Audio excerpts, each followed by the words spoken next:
యేసుక్రీస్తుల వారు సిలువలో చనిపోయి ఉండకపోతే ఏం జరిగేది? నువ్వు మాట్లాడుతున్నావే, ఏం జరిగేది? దేవుడి కోపం నీ మీద రగులుకునేది.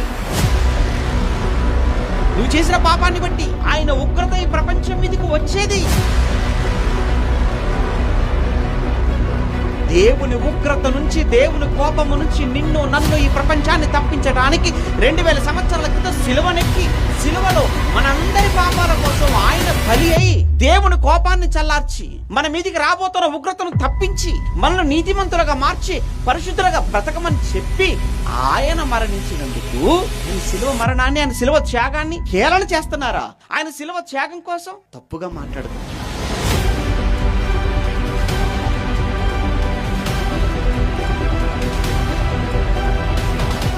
ఇది ఊరకనే జరిగిన కార్యం కాదు. జగత్తుకు ముందు నుంచి దేవుని ఆలోచన, ఆదికాండం ప్రారంభంలో దేవుడు చెప్పిన ప్రవచనం, ఎంతో మంది ప్రవక్తల ప్రవచనాలు, వాటి నెరవేర్పు యేసుక్రీస్తు పుట్టుక, ఆయన మరణం ఆ ప్రవక్తల యొక్క ప్రవచనానుసారంగా, తండ్రి యొక్క సంకల్పానుసారంగా జరిగి ఆయన అంత ఘోరంగా తన ప్రాణాన్ని తన ఇష్టానుసారంగానే పెట్టాడు తప్ప ఎవరు బలవంతంగా అయితే ఆయన ఇవ్వలేదు. తెలుసు కదండి. ఎందుకు?